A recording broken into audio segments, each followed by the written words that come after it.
Então, voltando, é basicamente isso, né? O pré-modernismo, esse movimento, né? esse período da história que teve, como eu disse a vocês, bastante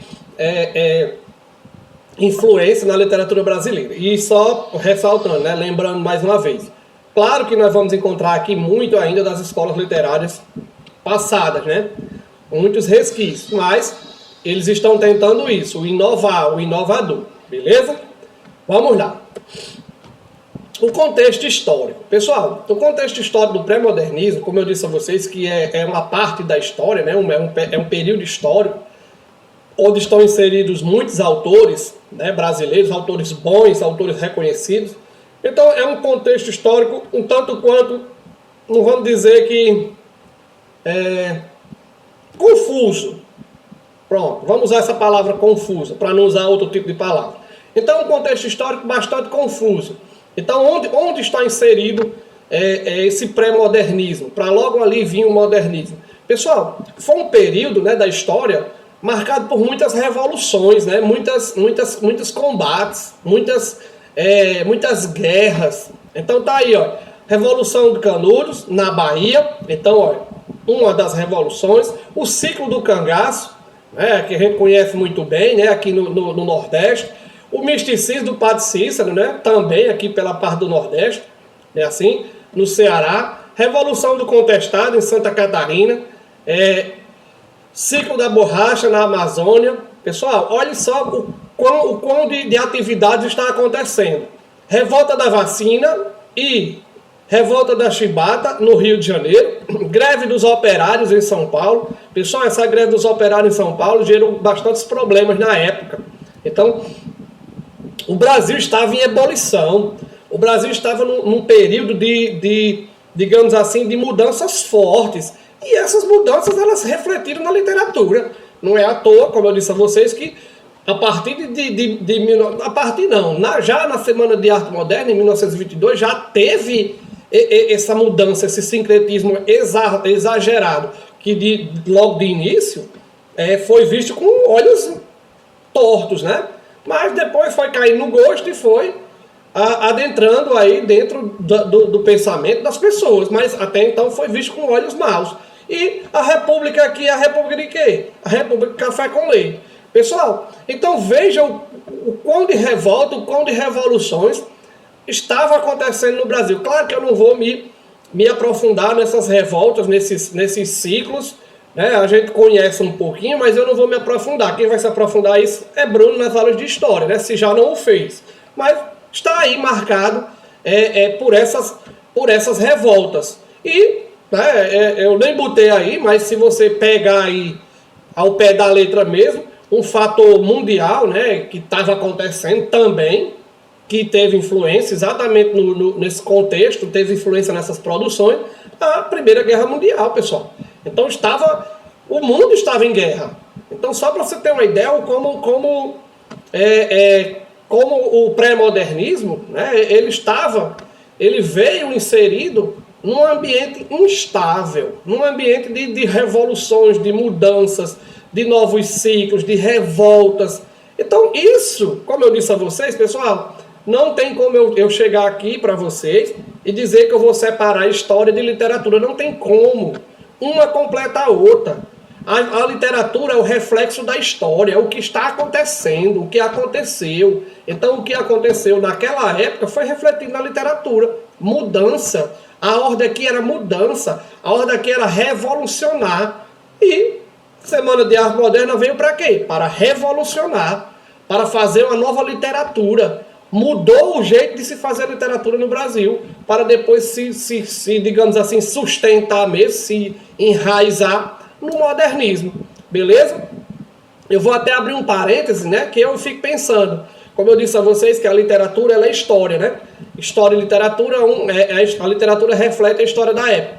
Eu fico imaginando daqui a 50, 60 anos, quando tiverem, né, os alunos, os filhos de vocês, estudando literatura, o que vai ver da literatura de hoje, né? O que vai ver dessa literatura de hoje, que se vai ser o retrato, a literatura é o retrato do momento em que o Brasil se encontra, né? O contexto histórico.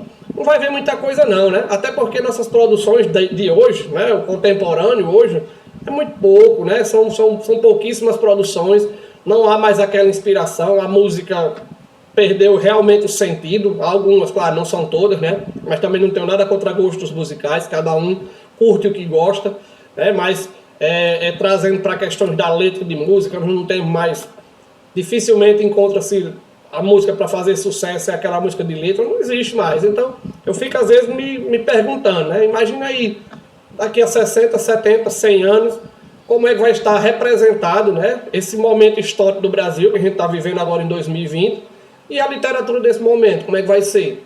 Vai trazer realmente essas influências, né, essas questões políticas que vai influenciar, que influencia não é de agora, não, sempre influenciou as questões políticas, as questões ideológicas, vai ter essas questões, a questão da pandemia vai ser citada, pode ser. Então esse era o contexto, né, o contexto histórico do Brasil na época. E observe aí, ó, que as revoltas aconteceram em todo o Brasil, ó. É por todo o Brasil. Então, lembra do primeiro slide que eu falei do regionalismo? Pronto, tá aí o regionalismo, ele vai aparecer.